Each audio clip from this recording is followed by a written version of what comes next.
Salut l'équipe, c'est parti pour une nouvelle analyse vidéo et pour cette analyse, je vous ai trouvé un essai du Leinster face aux Saracens lors de la dernière demi-finale de Coupe d'Europe. C'est un essai en première main, il y a seulement 2 passes et ça va au bout. Mais avant de voir ça, pensez à vous abonner, c'est vachement important pour le développement de la chaîne et aussi pour ne pas louper les prochaines vidéos. Allez, c'est parti! Donc c'est un essai qui part sur un lancer en touche en début d'alignement. Derrière, ils vont faire une cocotte, mais nous, ce qui va nous intéresser maintenant, ça va être les 3 quarts. Donc on va voir un placement des 3 quarts très à plat. On va voir l'ailier intérieur, le numéro 10, le numéro 12 et le numéro 13 totalement à plat sur la ligne des 22 mètres. La première chose qui va faire la différence par rapport à la défense, ça va être le déplacement de ces joueurs pendant la passe du 9. Donc le 9 va allonger une longue passe directement pour le numéro 12 et pendant que la passe est en train de se faire, le numéro 14, le numéro 10 partent dans le dos du 12 et du 13 qui eux ont des courses rentrantes. Donc c'est le 12 qui va réceptionner directement le ballon avec une course rentrante et le 13 va venir se proposer à sa hauteur. À ce moment-là, il va avoir 2 choix, soit la lever au numéro 13 pour quelque chose de perforant ou alors jouer dans le dos du numéro 13 pour le numéro 10 pour aller jouer à l'extérieur du terrain. Donc c'est le deuxième choix qui va être fait et le 10 va se retrouver au milieu du terrain avec le ballon, 3 joueurs à son extérieur, 35 mètres de champ et seulement 3 défenseurs face à lui.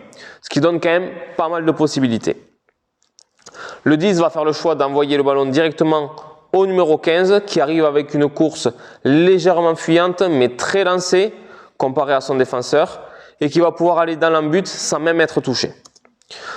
Maintenant, on va se concentrer sur un joueur. Un joueur qui n'a pas touché le ballon et qui va faire toute la différence sur cette combinaison. C'est le numéro 14, l'ailier intérieur. Donc on va le regarder, il est sur la ligne des 5 mètres à peu près et il va partir sur la passe directement dans le dos des 3 joueurs. C'est lui qui va apporter ce surnombre, à la place d'être 3 contre 3, ils vont être 4 contre 3, mais surtout si on regarde l'avant-dernier défenseur, le regard de ce défenseur-là est porté sur ce numéro 14 pendant très longtemps. Il pense que ça va jouer sur lui.